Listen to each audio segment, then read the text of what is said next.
FBR ने doctor हजरात पर जो क्रैकडाउन स्टार्ट किया हुआ उसके ऊपर हम एक वीडियो बना चुके हैं, जो कि बड़ी तफसीलन उसके अंदर जो सेक्शन 175C है उसका मुकम्मल तौर पर जिक्र भी किया गया। कोई आपके ऊपर 175C का कोई नोटिस इशू होता है तो भी उसका हमने हल भी बताया और उसका तरीकाकार भी बताया कि उसको कैसे ट्रीट करना है। बहरहाल पीआर भी बहुत सारी जगहों पर ज्यादती करती है, बाज़ औक़ात वो अननेसेसरी ऐसे एक्शन लेते हैं जिसकी वजह से कारोबारी जो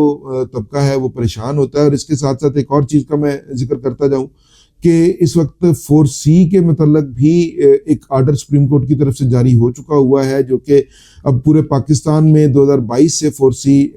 नाफिजुल अमल है और उसके अगेंस्ट नोटिस भी आने शुरू हो गए हैं। मेरी जो एफबीआर हुकाम है उनके सामने एक छोटी सी यही गुजारिश है कि अगर आप इतने टैक्सेस लगा देंगे कारोबारी हजरात के लिए, आप जगह स्पेस कम करते जाएंगे और इसके अलावा जो बाकी लोग हैं वो ऑलरेडी एक टैक्स की चक्की में पिस रहे हैं और पेट्रोल की प्राइसेस जो है वो 5 रुपए ज्यादा हो गई हैं। अगर इनडायरेक्ट टैक्सेस जो है, डायरेक्ट टैक्सेस जो है उनका जो परसेंटेज है वो इतनी ज्यादा, और उसके बाद जो इनडायरेक्ट टैक्सेस का एक तलवार जो आम कंज्यूमर है या जो ताजर है, डेफिनेटली इनडायरेक्ट टैक्सेस तो हर किसी पर लागू होते हैं। खासतौर पर इसके अंदर जो सैलड क्लास है वो ज्यादा इसके अंदर पिसती है, क्योंकि अभी तक जो रिपोर्ट सामने आ रही है 7 माह में 315 अरब रुपया तो सिर्फ सैलड क्लास ही जमा करवा चुकी है। और गवर्नमेंट की जो एफबीआर की कारकर्दगी है वो भी हम कई अपने व्लॉग्स में सामने रख चुके हैं कि जो गवर्नमेंट की एफर्ट है रेवेन्यू कलेक्शन में वो बहुत कम है। और एक ऐसा मैकेनिज्म सेट किया हुआ है एफबीआर ने कि वो ऑटो पे है और विद होल्डिंग जो है वो उसके ऊपर सिस्टम चल रहा है कि लोगों के ऊपर जब भी कोई चीज परचेज करते हैं या कोई सर्विसेज देते हैं तो उसके ऊपर ऑटोमेटिकली टैक्स कट जाता है। बहरहाल हम बात कर रहे थे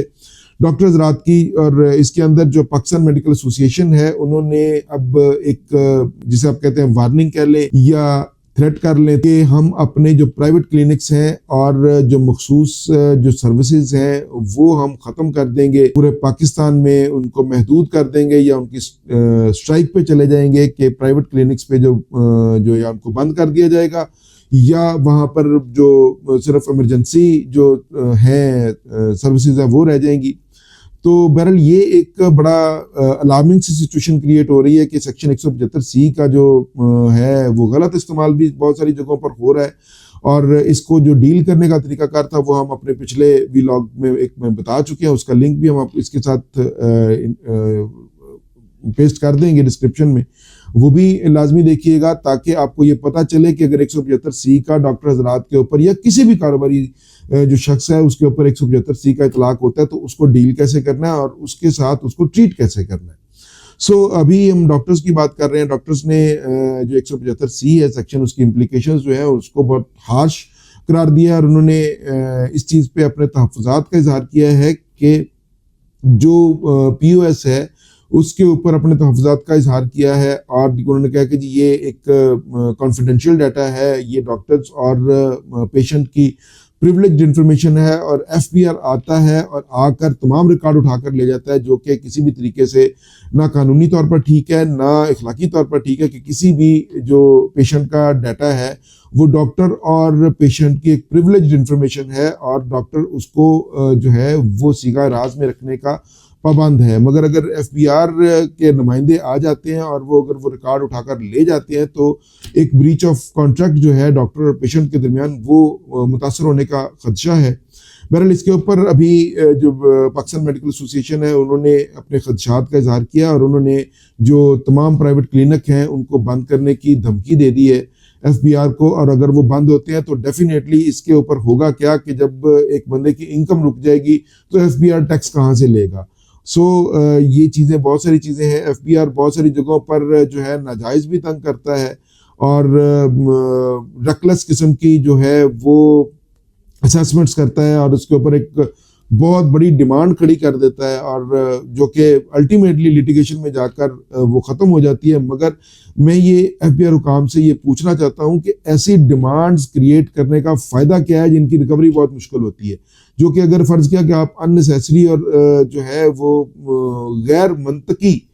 जिससे कि इलॉजिकल डिमांड्स अगर आप क्रिएट करते हैं तो वो डेफिनेटली जो टैक्स पेयर है वो अपील में जाएगा। जब वो अपील में जाएगा तो आप रिकवरी तो आपकी रुक गई ना। आप एफबीआर का मकसद, हुकूमत का मकसद बेसिकली रेवेन्यू कलेक्शन है। रेवेन्यू कलेक्शन में अगर आप असेसमेंट करेंगे, प्रॉपर तरीके से करेंगे, वो हकीकत से करीब तरीन होगी तो डेफिनेटली जो टैक्स पेयर है वो टैक्स जमा कराने की तरफ जाएगा। और अगर आप अननेसेसरी और इलॉजिकल किस्म की असेसमेंट्स करेंगे तो डेफिनेटली टैक्स पेयर जो है वो अपील में जाएगा, और अपील से या तो वो डिलीट होके आ जाएगा या वो जो विशियस साइकिल है उसका पहिया चला देगा, वो रिमांड बैक होकर आ जाएगा। और जब वो रिमांड बैक होकर आएगा तो उस सारी एक्सरसाइज का करने का फायदा क्या है? वो सारी एक्सरसाइज फ्रूटलेस हो जाती है कि जब आप जो है अनरियलिस्टिक किस्म की असेसमेंट्स करते हैं जिसके अंदर रियलिटी का हम खुद, क्योंकि बीइंग अ टैक्स कंसल्टेंट हम खुद ऐसी बहुत सारी अपीलों में जाते हैं जो कि असेसमेंट्स ऐसी होती हैं जिनका हकीकत से दूर दूर तक कोई ताल्लुक नहीं होता, और उसके अंदर ऐसी एडिशंस की होती हैं जो कि जब हम एपलेट फोरम पे जाते हैं तो कानूनी जो है उसके अंदर इतने सुकम होते हैं कि उसके अंदर उसको रिमांड बैक करवाना या उस जो नोटिस, शोकाज नोटिस या जो ऑर्डर, असेसमेंट ऑर्डर पास किया गया उसको डिलीट कराना, उसको अनल कराना, मसला ही कोई नहीं रह जाता। तो मेरी एफबीआर हुकाम से ये गुजारिश है कि आप बिल्कुल असेसमेंट करें। आपका काम रेवेन्यू कलेक्शन है, हम आपके लिए एक ब्रिज का काम कर रहे हैं between taxpayer to FBR. हम टैक्स कंसल्टेंट हजरात बेसिकली एक ब्रिज का किरदार अदा करते हैं। सो आप भी ऐसी असेसमेंट्स करें जो हकीकत से करीब हो, जो रियलिस्टिक हो, जो लॉजिकल हो, ताकि आपको भी उसका फायदा हो और उसके ऊपर आपको रेवेन्यू भी आए, रेवेन्यू कलेक्शन भी आए। उन असेसमेंट्स करने का, रजिस्टर भरने का, अपने कंप्यूटर के जो सिर्फ लिस्टें हैं उनको भरने का, उनको फिल करने का फायदा कोई नहीं है कि अगर आप अनरियलिस्टिक, इलॉजिकल किस्म की जो अनलॉफुल, मैं ये बात करूंगा अनलॉफुल किस्म की आप अगर असेसमेंट्स करेंगे जो कि एपलेट फोरम पे जाकर टूट जाएंगी, तो ऐसी असेसमेंट्स करने का, वक्त के ज़ाया करने का फ़ायदा क्या है? इसलिए गुजारिश ये है कि आप काम करें, बिल्कुल करें, असेसमेंट्स करें, बिल्कुल करें, नोटिस भेजें, मगर लॉजिकल नोटिस भेजें। आप उनके ऊपर, आपका जो स्टाफ है उसके ऊपर पहले पूरी तहकीक करे, पूरी तफ्तीश करे, और उसके बाद उस जो नोटिस इशू करे, नोटिस इशू करने के बाद जो रिप्लाई आता है उसके ऊपर रिबटल जारी करे। मगर अब यहाँ पे ये एक ज़माने में हुआ करता था, अब यहाँ पे सीन ये हो गया कि एक शोकाज नोटिस दिया जाता है, उसके बाद रिप्लाई फाइल किया जाता है, और उसके बाद जो है ना उसको फाइनलाइज कर दिया जाता था एज पर their wish and will, FBR wish and will, कि जो उनकी मर्जी आती है वो असेसमेंट कर देते हैं। बहरहाल उस असेसमेंट का फायदा कोई नहीं है, क्योंकि जो वो या तो विशेष साइकिल में आ जाती है, वो दोबारा वापस आ जाएगी असेसमेंट के लिए और उसके ऊपर डायरेक्शंस होंगी, या वो डिलीट हो जाएगी, तो उस का फायदा कोई नहीं है ऐसी जो असेसमेंट्स करने का। तो बहरहाल ये है कि इस वक्त तो डॉक्टर्स जो हैं वो सरापा एहतजाज हैं, और उसके हवाले से जो है एफबीआर को एक पूरी पॉलिसी जो है वो वाज़ेह करनी पड़ेगी कि किस तरीके से वो रिकॉर्ड उठा सकते हैं, किसी की प्रिविलेज्ड इंफॉर्मेशन उठा सकते हैं, तो वो किस किस्म की वो